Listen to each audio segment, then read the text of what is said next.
Hi, everyone. We're going to be starting with our event, Fossil Fashion Unveiled. So if you want to stay, please take a seat. And if not,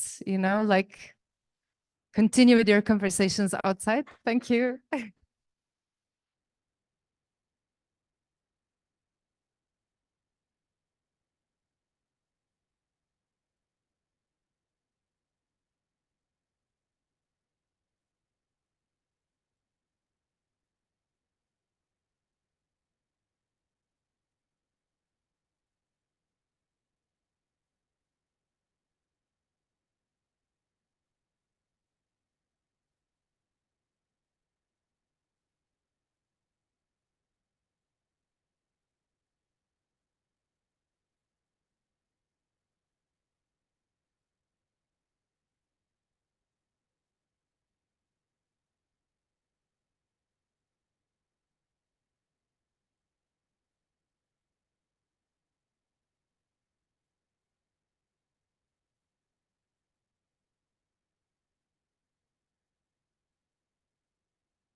Yeah.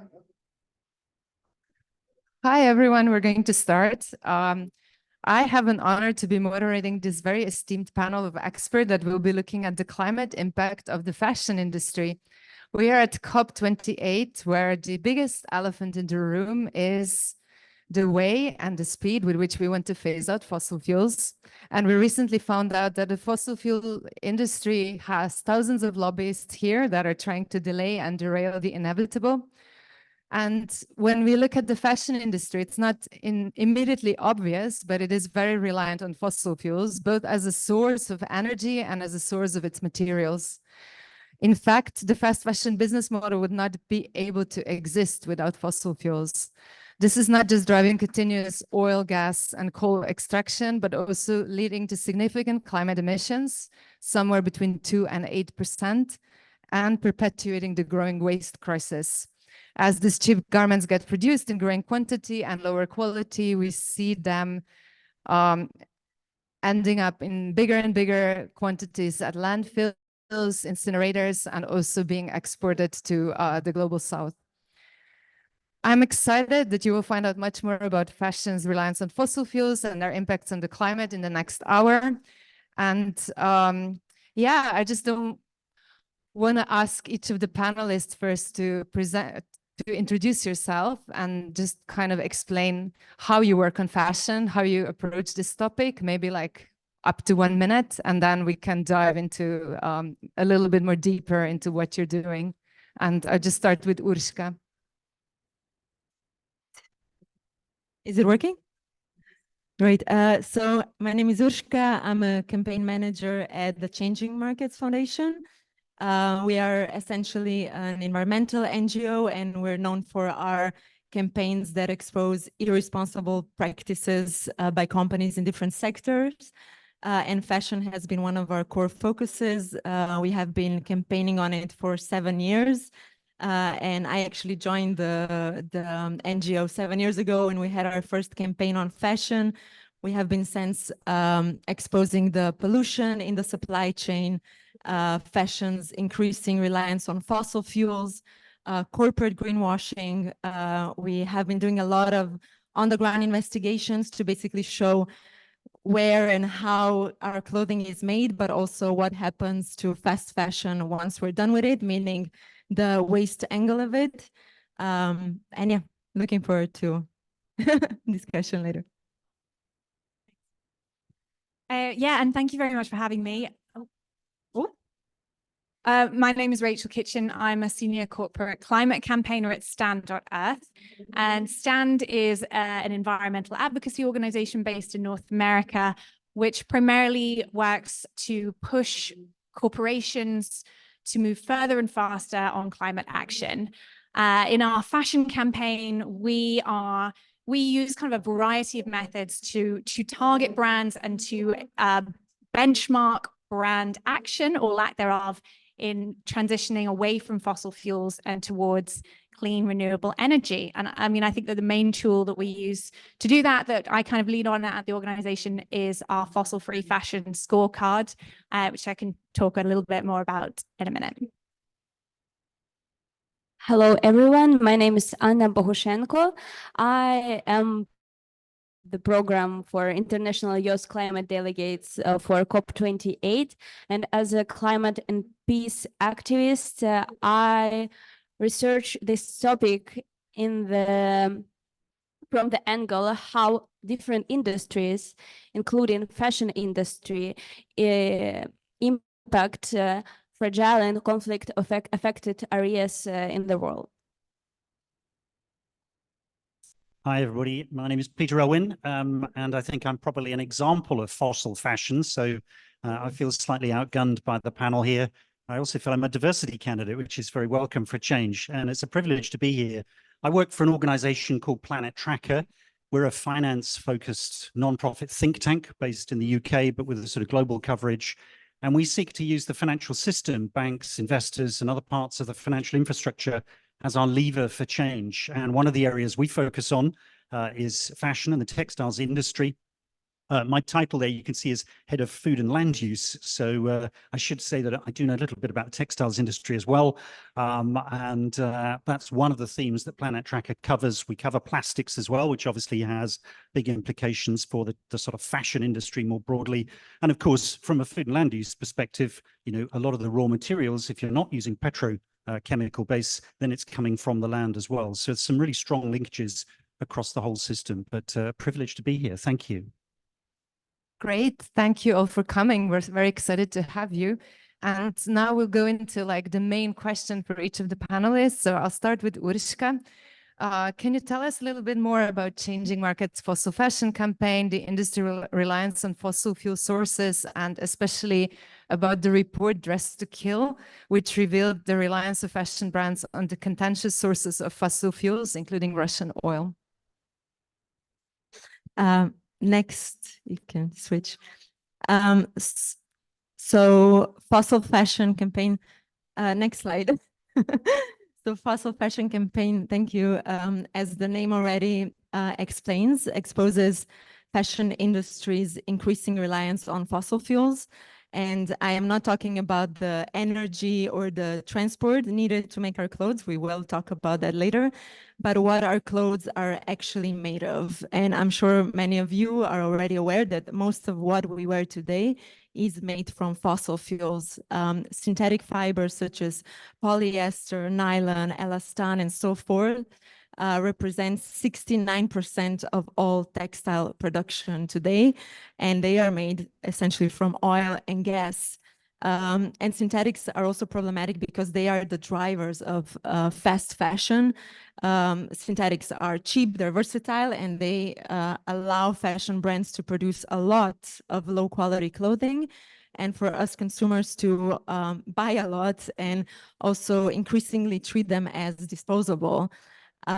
This link between fossil fashion and fast fashion is very evident if you look at the history of fiber production.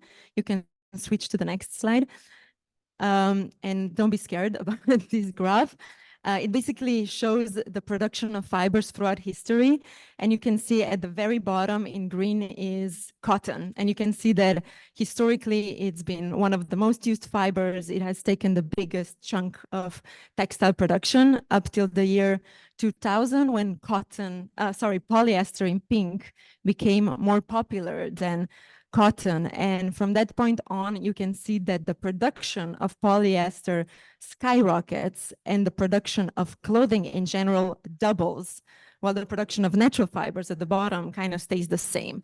So this is where we are. We have most of our textiles now produced from cheap synthetic fibers, mostly polyester. And if we continue down this road in the next 7 years, so by 2030, almost 3/4 of all our textiles will be made from fossil fuels. And yes, it's problematic because it is the driver of fast fashion, the microplastic pollution, and the resulting waste crisis. but it's also problematic because synthetics basically perpetuate fashion's industry reliance on fossil fuels, and we're basically in the midst of climate emergency. Next slide.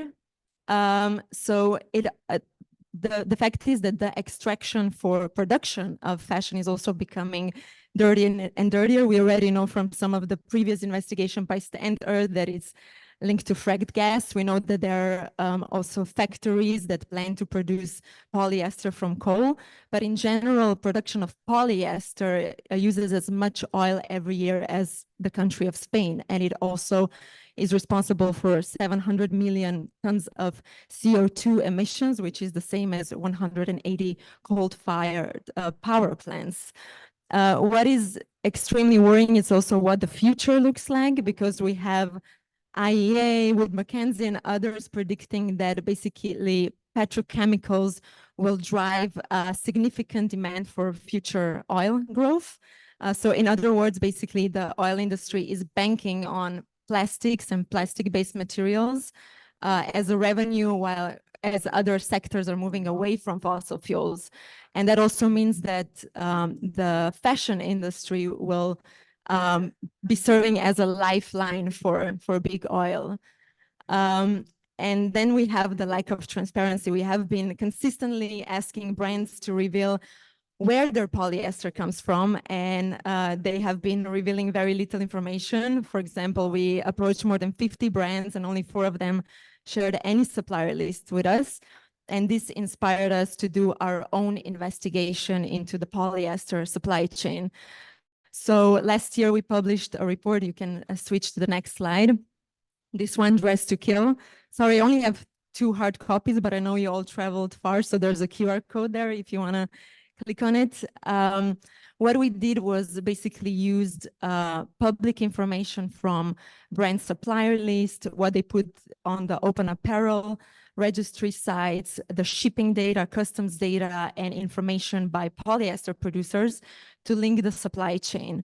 And after months and months of investigation, we basically found out, next slide, that 39 of the, next slide, that 39 of fashion brands were linked to the use of Russian oil to make polyester clothing. So they were basically sourcing polyester from these 2 big petrochemical companies which produce polyester. So India's Reliance Industry and China's Hengli Group.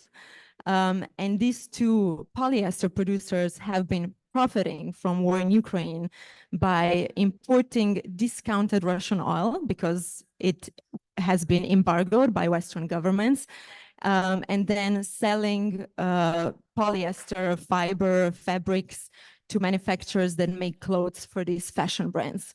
So needless to say, they have boosted their profits immensely in the past year, and Reliance Industry is even using these profits to invest in further expansion of polyester capacity. So further fueling, fashion's industry's reliance on fossil fuels. As for the fashion companies, most of these have actually closed their operation last year as the war in Ukraine started. They, moved out, they closed their stores, they stopped trading in Russia as a consequence of war, but they continued to basically produce their clothing from Russian oil. So what this report, this was published last November, shows just, firstly, the extent to which fashion industry is fossil fuel industry, but also just how widely contentious sources of fossil fuels are present in our clothing today. So as we published this last November, we asked brands a lot of things, but namely to reassess their supplier relations and cut ties with those that are sourcing Russian oil. We have also asked them to decrease their reliance on fossil fuels. So now, 1 year later, we went back to them and we asked them if they have done their homework. And we're publishing an update report next Tuesday. So I'm sorry, I cannot reveal all the detailed information, but what I can say is that we were very disappointed by the the results or the responses by the brands. We were largely met by silence. And what makes it worse this year is that brands have been aware to their links to Russian oil for a year now. So their inaction means knowingly supporting the Russian economy at the time of war. Only 2 companies out of these have actually said that they have cut ties with Hungarian Reliance. Many of them said that, you know, they still don't have visibility into their own supply chains, which is frankly frustrating since we've been asking them for almost a decade to increase traceability and transparency, not only us, but Fashion Revolution and other organizations. And then others have been saying, we haven't done anything, but in the next 5 to 10 years, we will anyway switch from virgin to recycled polyester, which is also alarming because the situation in Ukraine needs immediate action now and not 5 to 10 years down the road. So yes, our report will come out next Tuesday. Please check it out on our website. And yeah, that's pretty much it from my side. Thank you so much, Urška. Now, let me turn to Anna. We're so glad to have you here. And it would be great if you could tell us a little bit more about the big picture. So, for example, the embargo that many countries put in place to stop, you know, Russian oil from coming, from being traded, and also, like, you know, how do you think this embargo is going? And then also, you know, as a kind of climate and peace activist, how does this make you feel, you know, the fact that Russian oil is kind of ending up in our clothes? Thank you. Yeah. As it was mentioned, I'm a climate activist. And when I became a climate activist, I started to be concerned about a lot of things because I love to renew my wardrobe still. So I started to think, like, from which materials this item is made. Is it like ethical material? What about fair wage, like fair salaries for workers? About, like, is it vegan and everything? And today I would like to borrow your attention to untangle these threads that connect together seemingly different worlds of fashion, of fossil fuels, and some complex geopolitical landscape, including militarism. Over the next few minutes, we will dig into the hidden connections and show that fashion industries are not only harm our planet, but also sometimes support military aggression ambitions.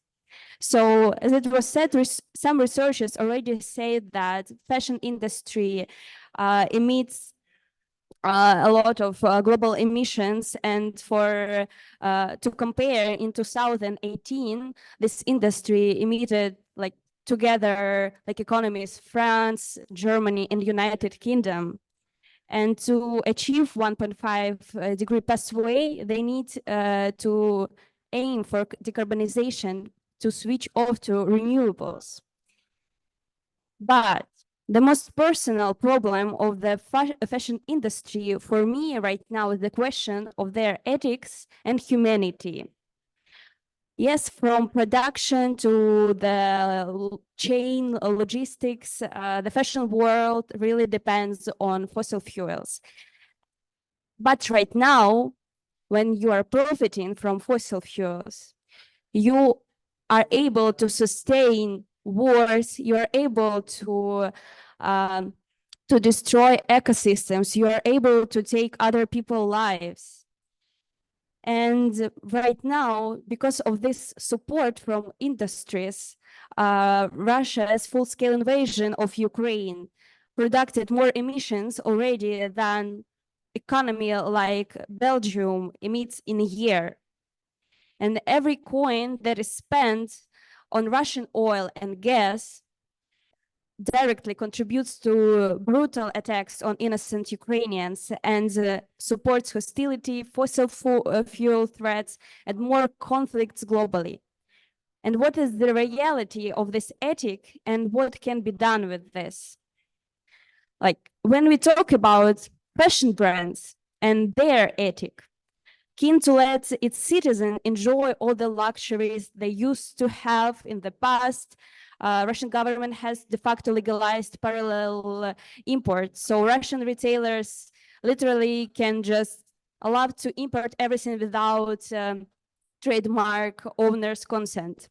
And in this context, products originally meant to be in Belarus, in Kazakhstan, or Armenia, Kyrgyzstan, they may end up in Russian stores, even without this like imports. Brands like Max Mara or Tom Ford continue to work there. And also another opportunity, Russians also re-register their companies in Kazakhstan, Armenia, and Tajikistan to continue to do their business. And fashion brands are aware of this because like the same people come to fashion shows, buying items as before, but they agree because money is more important than principles. And all these sanctions, all this like dances around with legislation of this sanctions, searching for loopholes in the laws, ignoring the unwillingness to close their business in the country that has committed so many crimes, shows one thing: you can be the richest person in the world, but still can be a moral bankrupt in the same time. And the same trend as in these fashion brands observed in the global picture of fossil fuel experts. A new study by Ukrainian organization Razum Stand has shown that in the year following the beginning of the full-scale invasion, Russia income from fossil fuel exports increased to 475 billion euros. It's more than $500 billion. Based on the data compiled by the Center of Research on Energy and Clean Air. And by the third quarter of 2023, the portion of fossil fuel exports earnings in the Russian federal budget dropped to its lowest level in 16 years, yet still representing more than 28% of the total income. And in 2024, the Kremlin is going to allocate nearly a third of its total budget to the military purposes. So it will make like the highest allocation since Soviet era, and it will be 3 times higher military budget than pre-war in 2021. So to tackle the humanitarian crisis in Ukraine and fight climate change, we must stop buying fossil fuels. This means enforcing strict sanctions and banning exports. Europe, like United States, should cut ties with companies, and EU must ban all support for Russian fossil fuel exports now and switch off Russia with a complete and transparent maritime shipping ban. We also need to prevent Russia for exporting its gas into the Arctic, which is like really great problem. There is no proper sanctions against gas export when it contributes like from all this revenues from fossil fuels, like 22% is from gas. And on the broader spectrum, the lack of sanctions on Russia, especially in the gas export, is seen like a support. It should be seen as support of conflicts in fossil fuel producing countries as well. And Europe's addiction to fossil fuel energy requires immediate intervention. Also, European insurance and shipping companies, they're profiting from aiming and helping to export Russian fossil fuels. And right now, leaders must fulfill their climate promises to the civil society and to redirect trillions from subsidizing fossil fuels into developing of clean energy. And standing here, like at my first COP ever, I'm alarmed about the link between Russian oil and the UAE, especially Dubai. Against the backdrop, the UN continues to grant Russia participation in the Conference of Parties and also permits representatives of their oil and gas industries to participate during climate negotiations. By the way, also, like we already saw some leaks about documents about how this platform can be used for oil companies to make new deals. And Russia also seeks for opportunities to bypass sanctions through UAE. That's why they have their oil representatives here. And while Russia maintains the access to fossil fuel revenues, enjoys access to luxury brands, or support the fast fashion industry, yes, like for example, Zara maybe abandoned their business, but they made the same thing, just renamed it like Zarina. So they have a new fast fashion. Despite the war, Ukrainian industry and Ukrainian brands are planning to rebuild in the green and sustainable way. And I'm very proud of it that our brands are so famous among Hollywood celebrities, like upcycling brands for jeans. It's like Ksenia Schneider, like these jeans, it's like hot topic, I think, among different stars. And I believe that this trend will remain, but if the trend for brands that will not support aggressors will gain the power, and will the trend for urgent fossil fuel phase out will also gain its power?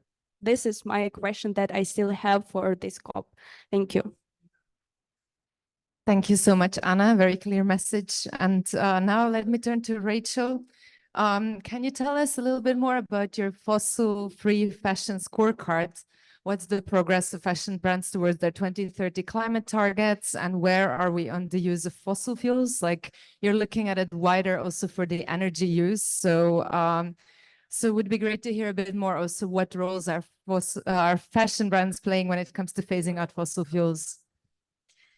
Yeah, thank you. I think, yeah, it's important to remember, I guess, that fossil fuels are so deeply entrenched into the fashion industry. And it's important to remember that, because if you go to a kind of fashion industry events or even other events here at COP and listen to brands talk, you would think that there was no problem, that they had all of the solutions and that everything was in hand. But that is really not the case. Unfortunately, the problem is just getting bigger. So we just actually released a new piece of analysis, before losing track of days at this point. But what we did was we just looked at strictly fashion brands that are part of the UN Fashion Charter and over a certain size. And we took a look at them and their emissions over the last few years and compared it with the UN Fashion Charter's target of halving emissions by 2030 against 2019 levels. Of the 14 brands that fit within that category, 4 appeared over the long term to be roughly on track.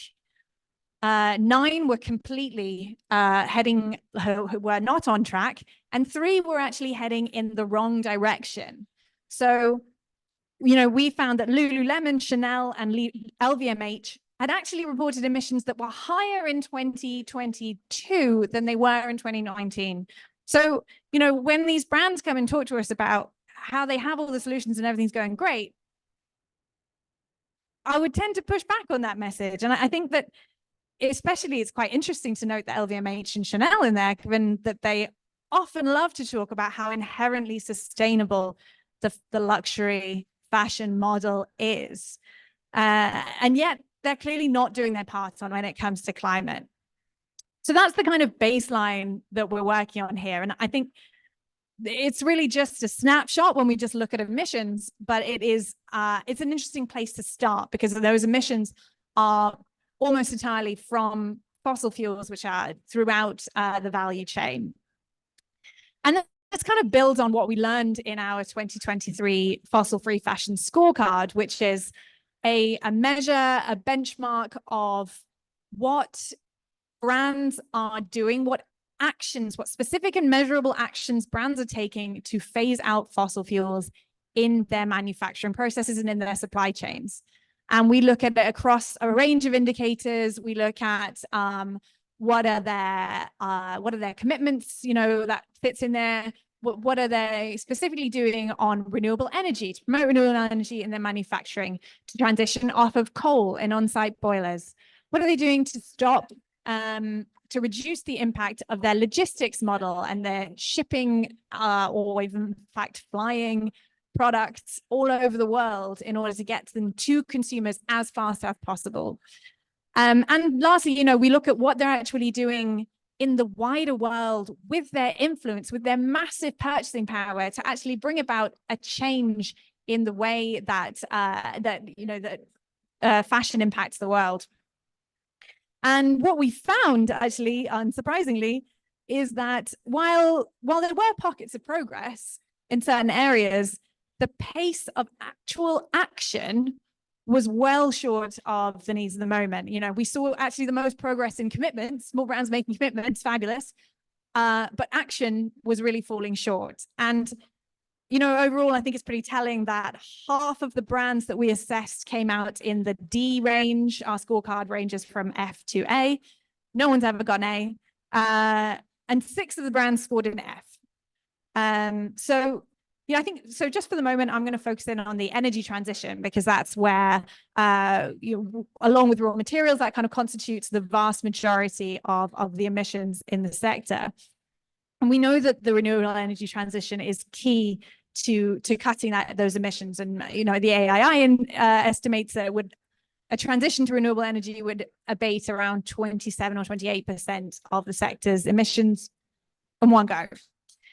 But interesting to note that only a handful of brands have made any kind of solid time-bound commitment to transition their supply chains to renewable energy. And I would say, more tellingly, even fewer are really talking about how that transition to renewable energy is going to come about. So while we found that brands are starting to mention the need for a transition, very few are willing to pay for it. And that's a really key indicator when we look at how this transition is going to happen, because, we know that when a brand talks about cutting its emissions, what it's actually talking about is getting its supply chain to take some action to reduce their emissions. And so getting all of the manufacturers who are making the product to take on energy efficiency programs, to take on renewable energy, to change their sourcing, to do things which are going to cut their emissions. And who pays for that is a huge question, which the brands would really prefer that we didn't ask. A little loud. And I think, we, on top of that, we still found an ongoing lack of transparency, just as you did. While it's improving among some of the sort of the Fashion Charter members, overall transparency was still lacking. Very few are divulging their full supply chains. Very few, even fewer, are giving any kind of information about what does the energy sourcing look like in their supply chain. No one's telling us how much coal is being burned on site. No, very few are telling us what kind of energy is being sourced to make their products, which constitutes, as we've said, a huge proportion of their impact. And, and on top, to add on to what Ushka was saying, brands have been very slow to cut out fossil fuel fibers, but very fast to implement false solutions around recycled polyester, and to push towards these kind of solutions, which are very easy for them to promise, easy for them to implement, but very low on impact. And I think our general conclusion, if I can come back to this, is that really this failure to act and to take meaningful action is a massive failure of responsibility by the brands. They're willing to make commitments and talk about the needs of the industry and talk about the challenges and the, innovations and the solutions, but they're not willing to put their money where their mouths are, which is the kind of meaningful action which will create impact. Yeah, I think that's it. Thank you very much, Rachel. So now, Peter, let's talk about the money. So Peter at Planet Tracker, they did some great research showing where the money actually is. And yeah, how, what do you think? Where are the key gaps when it comes to climate transition and supporting that? But also, like, what can potentially investors do to change that? Thank you. Yeah, thanks, Nusha, and thanks to the three of you for your presentations. And it's interesting, I'm actually going to sort of stand up for a moment. If you look at textiles, the real issue, as I think you've heard from all three of the other panelists, is about the supply chain. The fashion companies at the front end, the sort of the retail end, the design end, they're not making the stuff. They're not buying the cotton. They're not buying the polyester, the nylon, or the petrochemicals that go into it. And there's a great deal of sort of deniability because they can say, well, we have a relationship with our tier one supplier, our manufacturer in Turkey, and then we don't know what goes on elsewhere. We've done quite a lot of work on that. So if I can have the next slide. Can we have the next slide, please? And the next slide after that. Thank you. So a number of themes that we've looked at. So traceability, we've already heard a lot about. That's a core theme. Transparency coming on top of that. I'll talk about the difference between the two. But the challenge is, if there is no traceability, there can be no transparency. If there's no transparency, there's a huge amount of greenwashing and denial. Nusha asked the question, sort of, where is the money and what's going on? We've done quite a lot of digging into that. And without giving sort of too many punchlines away before I talk through the slides, the money's in the wrong place. Climate transition analysis, a number of companies across sort of industries right the way, not just in textiles, talking about how they're going to transition to net zero. We haven't looked specifically at the fashion industry, but we have looked at a number of other key industries, and there are some really common lessons to learn from that, particularly around scope 3. Scope 3 being, of course, the supply chain emissions. And then finally, we've done some really interesting work looking at compensation. Again, Nusha said, let's talk about the money. And the money, of course, is what drives a lot of these executives and designers. So we looked at executive compensation to see whether there were any links with sustainability. And again, without giving too many punchlines away, there weren't that many links, but I can sort of show you more about that. So if we can have the next slide, please. So traceability versus transparency. Traceability is knowing what's going on. Transparency is telling other people. It's pretty much that simple. And traceability is totally possible throughout the supply chain. We have the technology now. There is really no reason for saying you do not know what's going on in your supply chain. Transparency, of course, well, that's firstly talking about it internally. So you've actually got good management information. You can actually understand what's happening in your supply chain. But really, you can tell from all the other contributions we've had so far, what we really need is external transparency, publishing the information so that companies can be held to account. And that obviously helps us to really cut through greenwashing. We can have the next slide. So a typical supply chain, and this is the sort of deniability part, if you are the retailer or the designer at the downstream end, then it's very easy to say we have a relationship with our tier one supplier. They have a contractual relationship with tier two. We don't know what goes on there. And of course, tier 3, tier 4, down to the sort of, the maker of the petrochemical or the grower of the cotton, they're totally invisible. The other thing that's worth bearing in mind, as you go back up this chain, generally speaking, you're moving from the rich spectrum in terms of countries to the poor spectrum, sort of high income in World Bank terms down to low income. So, you might have the US or the UK, Europe, and then you'll have sort of Turkey, and then you'll go to places like Bangladesh, and then of course ultimately you'll be going to sort of the cotton growing areas of the world, which of course some cotton growing areas, you know, that could be back to the US again. So it's not necessarily a complete sort of income gradient, but it's typically that's what's going on. A lot of these companies have sort of outsourced to cheap labor areas, low income countries which don't have the same financial firepower as the retailers at the downstream end. So there's a very big power imbalance as well. If we can move on to the next slide.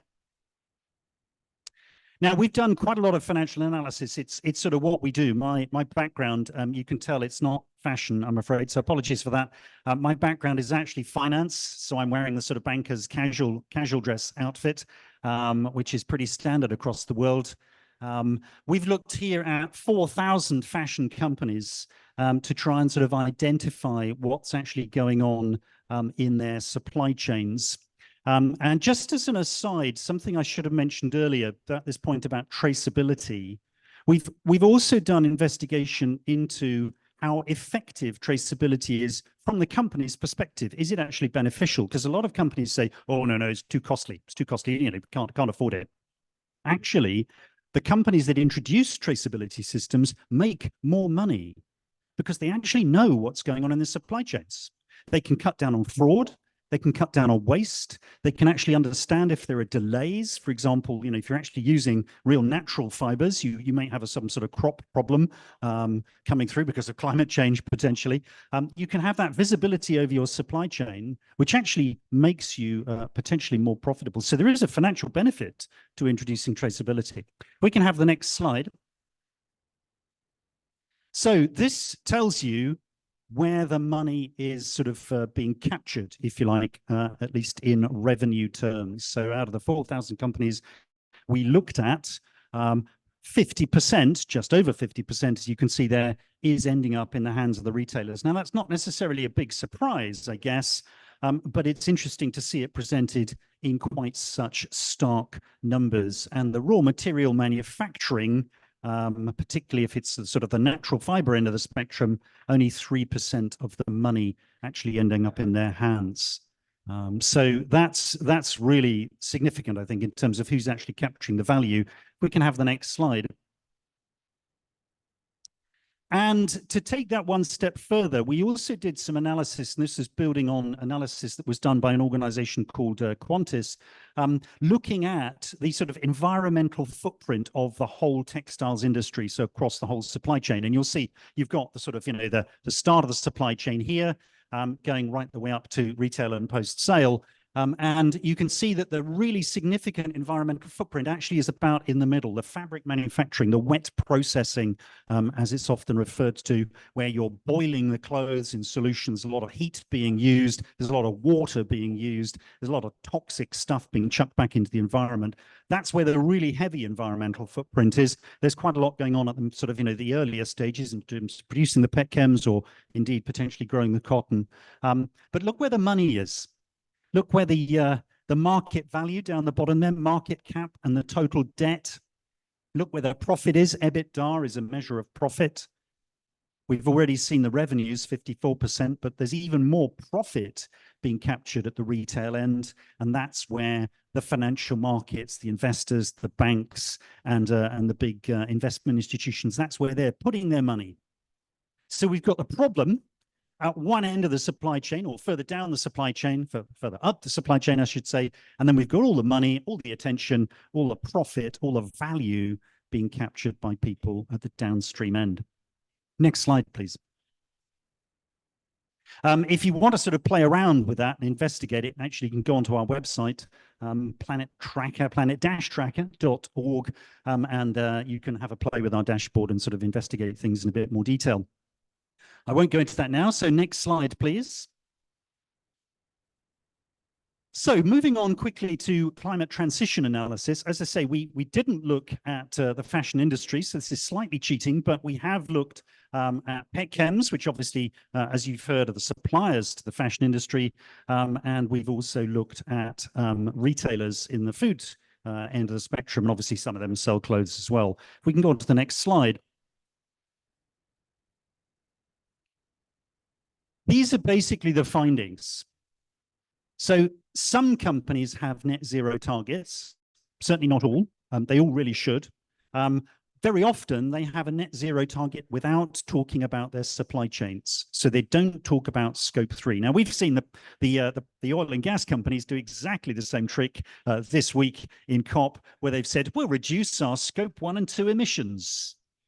An oil and gas company has hardly any scope 1 and 2 emissions because they could use renewable energy to pump the oil out of the well if they needed to.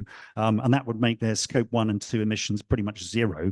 It's scope 3. It's what happens with the product when it's being used, and also what happens, in this case, further up the supply chain. Who's boiling the clothes in the big dye vat?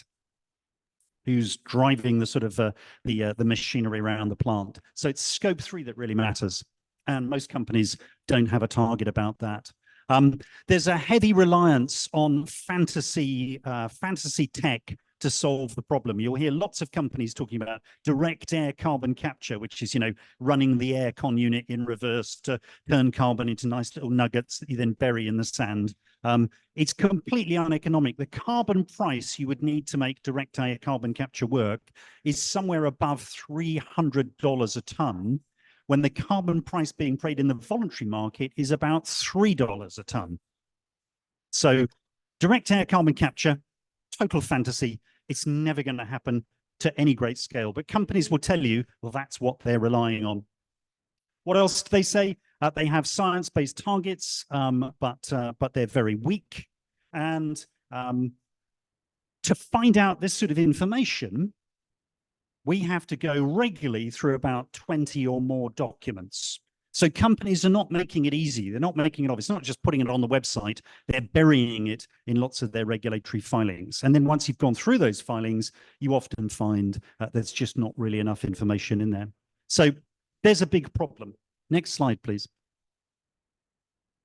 And then finally, compensation. So we looked at a range of companies through the sort of the textiles and fashion industry. If you can go on to the next slide, please.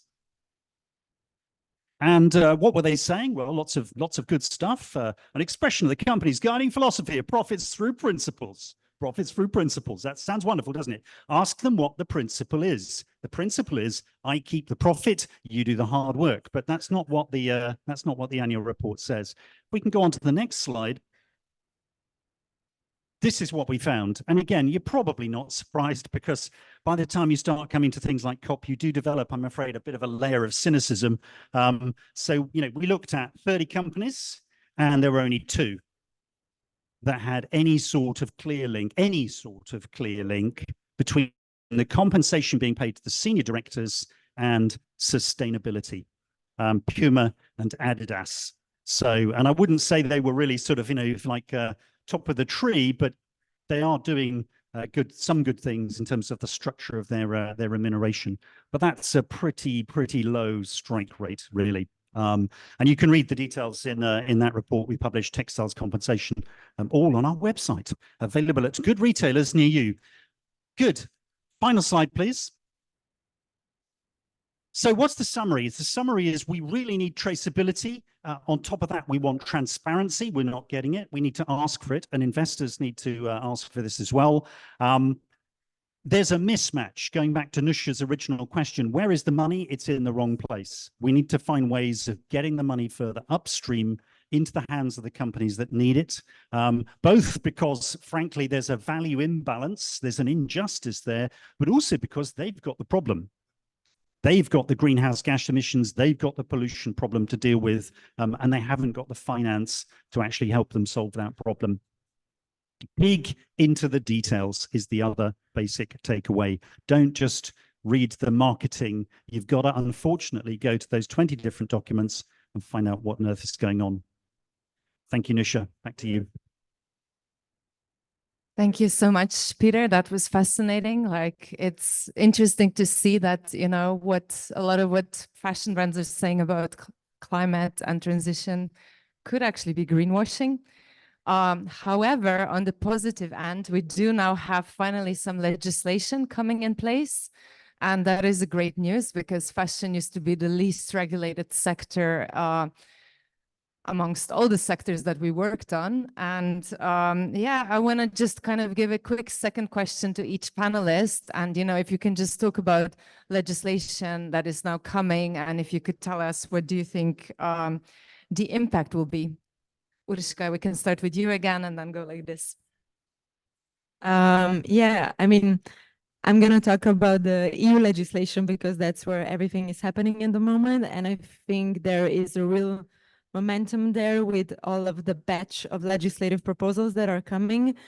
I'm not going to go into everything, but of course, I think it's key if we have strong eco-design criteria that actually make sure that the way fashion is produced is made to last, is made to be reused, made to be recycled, then there's hope. But then we also have to have end-of-life management in place for the currently Waste Framework Directive and mandatory extended producer responsibility schemes that can make sure that fashion brands for the first time need to be responsible for the products they place on the market, so that those items are actually reused and recycled as opposed to being exported to the global south, to countries that don't have capacity to deal with this much of waste. And I would just expose another kind of overarching legislation that is being currently discussed, and that is green claims, greenwashing.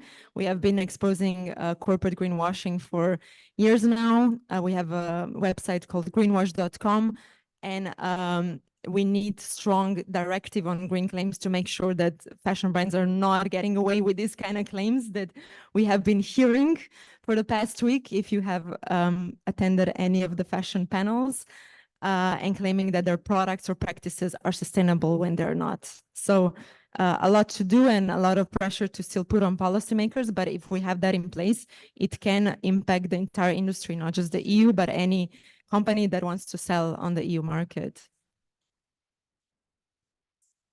Yeah, I think I would definitely echo the point around greenwashing legislation. I mean, to me, the claims that we just saw, you know, if somebody's going to turn around and say, oh, you know, we look at our values, look at our wonderful things that we are doing, there ought to be proof. And that, I think, is what the greenwashing legislation effectively is saying, is that there can be no vague and misleading claims made about, generic claims made about sustainability without solid evidence backing that up. And that's really, really important.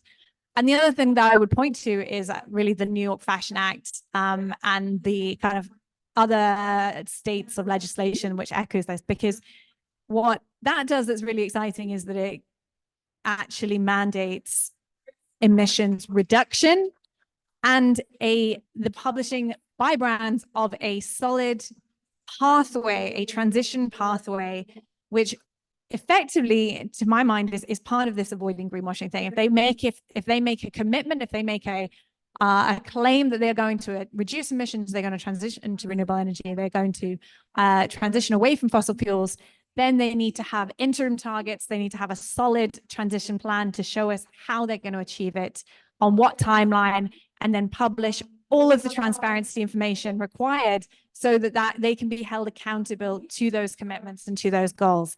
And that's the goal of the New York Fashion Act. And if it passes, which I really hope that it does, that is fundamentally what it's trying to achieve, which is really exciting. Thank you. Right now, we are calling all governments to align their climate and energy policies with climate science by implementing like effective mechanism to phase out fossil fuel and eliminate their dependence on Russian fossil fuels.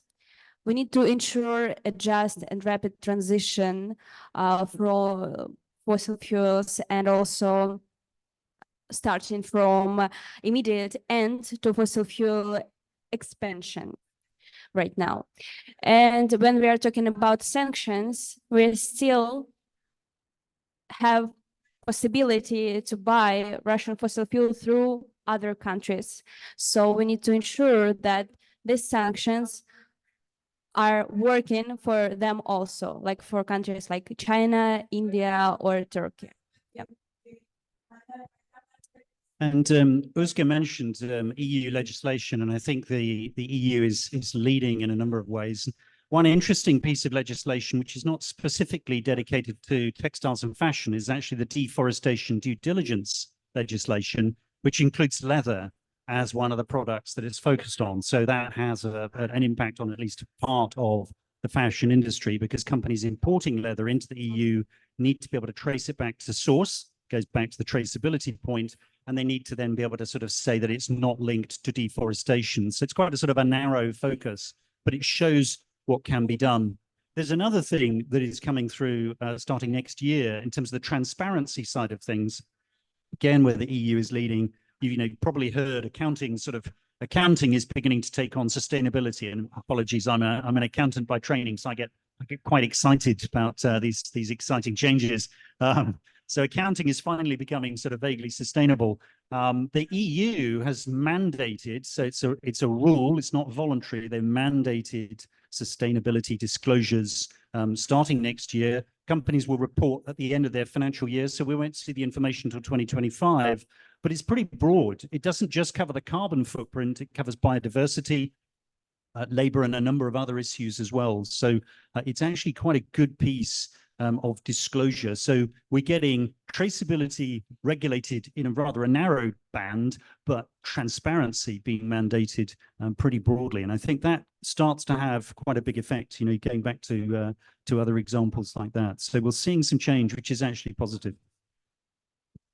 Great, thank you very much. And yeah, now we have some time for questions. If anyone has a question, okay, go for it. Thank you. Yeah, I had a question about, you mentioned, Urshka, about how fashion is sort of providing big oil with a lifeline, because it's not necessarily associated in people's minds with fossil fuels. And obviously you looked through these petrochemical companies to uncover that. But from the big oil companies themselves, how do they reference the production of polyester, for example? Is that part of their plan? I'm just interested to see from their narrative, like the role that fashion plays in how they're going to keep making a profit. It's on already. Yes, I mean, the way it's usually referenced, it's never said as fashion directly. It's either said the petrochemical sector or plastics will account for this much of future demand for oil growth, and but synthetics are one of the biggest synthetic fibers, meaning are some of the biggest group of plastics as well. So it's not just plastic packaging, but plastic-based fibers are also recognized as one of the in this group, and they are, I would say, constantly kind of overlooked. There are a lot of discussions about how to move away from plastic packaging and stuff like that, but discussions about phasing out fashion's reliance on plastic-based fibers are just not enough in this sphere. They're only being discussed in a sense that they are the driving force behind fast fashion, but not how they will actually provide a revenue for the oil companies as other sectors are moving away from fossil fuel dependency. So I have numbers written down somewhere how much that will account for, but I believe that it was IEA that said, or maybe it was Wood Mackenzie that said like 20% by 2030 will be petrochemicals. So I need to still dig up the number for specifically for textiles within the petrochemicals. Yeah. That's not growth. Yes. And I think there's an interesting thing going on with the oil companies and the petchem companies, because we look at petrochemical companies sort of specifically and looking at their climate transition plans, which generally are pretty rubbish. What I'm sure what you will begin to hear about fairly soon is low carbon plastic. Because if I'm an oil company and I can say I'm reducing my scope 1 and 2 emissions, and then I'm turning my oil into plastic, for the good of poor people, because cotton and wood is very expensive, and my plastic has a low carbon footprint, that will be the next big thrust, and fashion will get caught up in that because we'll have low carbon polyester. And then we can recycle the polyester, of course. We already have it actually, and Okay. that's the recycled polyester. I mean, one of the main basically driving force behind so many brands jumping on this bandwagon to produce polyester from plastic bottles is to reduce their carbon emissions. But 99% of all recycled polyester currently comes from plastic bottles, and it has other issues because we're not dealing with microplastic pollution. It's actually taking bottles from a closed loop system and making clothes that can never be recycled again. It's just in general a false solution, but currently there's no incentive in the industry for brands to start dealing with their own waste and actually do closed loop recycling of their old clothes. Great. I mean, I personally dread the day when I'll see low carbon plastic. Low carbon beef is enough. Do we have any more questions from the audience? No, otherwise I have a question for the panelists, and we want to end up on the positive. Okay.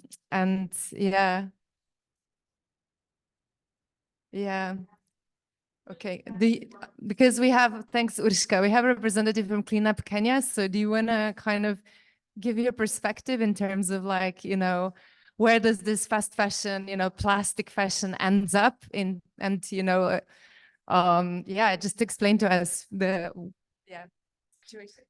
Hi everyone, my name is Janet Chemite. I'm from Kenya, and I'm a part of Clean Up Kenya and Changing Markets. Worked with them early in the year. They released so one of the reports that they released is called Trash On, and it focused a lot on the clothes that come into Kenya.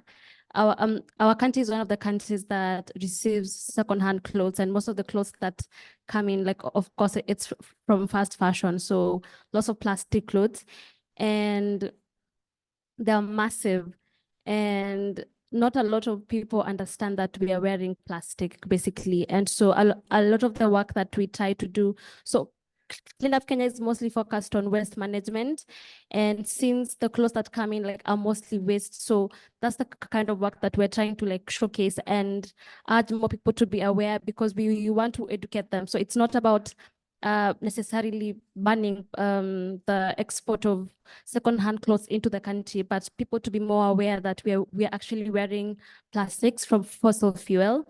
And when we campaign about better second-hand clothes export into the country, it's more about social and climate justice, because as she rightly put it, we do not have the technology to to manage the global north waste. So we need support, a lot of support from initiatives like Changing Markets to not only make the trade better, but to amplify the work that is happening on the ground. There are so many textile recycling brands and companies in Kenya, but we don't have enough money to manage the waste that comes, and we can also not stop the amount of clothes that come in. So having spaces like this to share our story is really important. And I think just because we're talking about transitioning towards a net zero emissions, I was just wondering, how can we bring more people and companies and places like Kenya and Ghana and the rest of the global South countries to come and speak about their experiences as well? Because a lot of the panels that I have attended, it's mostly people from let's say the global North, or a lot of them from Asia, where, I mean, of course, that's where they produce clothes, but this is where those clothes are ending. So where are our voices? How can we be heard? Because we are out there, we're trying to make all these changes, but we can't do it alone. We need the money. We need all the educational resources. We need to involve more youth, more activists, more people who educate, because I'm a slow fashion educator. I stopped calling myself an activist, because when you're trying to tell people about fashion or the impact that fashion has to not only people, but the environment as well, we need to find ways that we can actually communicate. So I'm trying to find ways that I can use language to tell them what's happening and how can they be a part of the change. Thank you. Thank you so much. And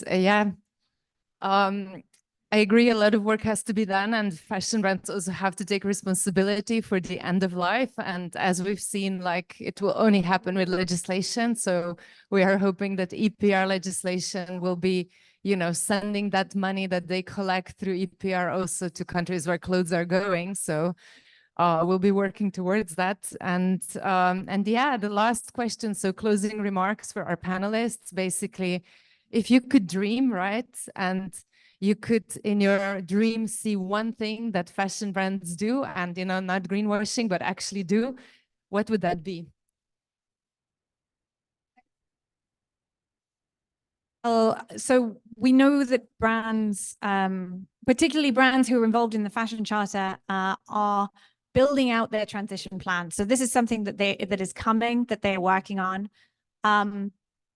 If I could make one wish for it, I would wish that those transition plans are designed in a way that is just and fair to the suppliers, to the manufacturers in their supply chain, but also which are designed in a way that is fair and inclusive of workers in the supply chain as well, because those are always the voices that are excluded and that are rarely considered. And, you know, I think we were saying earlier, where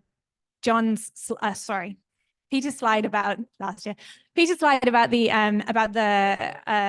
where the money is in terms of the position in the supply chain. What it doesn't show and what it misses off is the fact that the workers are right down the other end, getting below, you know, minimum wage, or, you know, very sparse, far below living wage, and who are ultimately the most impacted by the environmental impacts, by the harms and the social harms in the supply chain, and who are never the ones who are going to be included, or whose voices are going to be included in the decision-making process.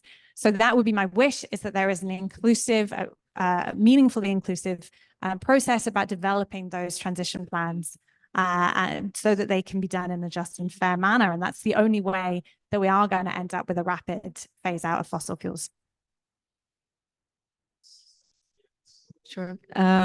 Yeah, one thing, I mean, we just talked that there are so many things to tackle in the fashion industry, but I think one thing that is kind of like the backbone of all of this is fast fashion. We're here dealing with all of these problems due to fast fashion, and I really believe the one of the key things to slow down fashion is to phase out reliance on synthetic fibers, because there is no way for the fashion industry, because we've seen the links between the two, and there is no way for the fashion industry to continue if it has to back out from their reliance on polyester. So I think this is one of the crucial ways we've been calling for brands to do the phase out. We've got one brand on board so far in 2 years that decided to phase out synthetics also as a precautionary principle to deal with microplastic pollution. But yeah, setting up milestones and moving away from synthetics is one of the key things I see. If shortly, I dream about the world where majority of brands is local brands, and fashion industry doesn't harm in any way any creature on this planet, like including human creatures and animal creatures. Well, that's hard to follow, actually, because I think that's pretty comprehensive, Anna. Yeah, I guess I would love to see the fashion industry being honest about what it's doing and why, and living up to the dreams that it tries to create, so that we don't open the cupboard and find out it's actually a nightmare. Great. I mean, I would love for Anna to have the last word with that, but unfortunately it's me, so I'm going to say that I hope that you learned a lot about one sector, its reliance on fossil fuels, the consequences of that, from extraction to conflicts that reliance on fossil fuels is driving, to, you know, pollution throughout supply chain, to how it's ending up in the global south. Thank you so much for your contribution on that. And yeah, I think on the positive side, we are seeing legislation, and, you know, it will be legislation that will solve this. We've had decades of voluntary initiatives from the fashion brands, and that hasn't really resolved anything. So yeah, I want to kind of invite you to thank the panel and yeah, give them a big clap, and keep on working, changing the fashion industry. Thank you.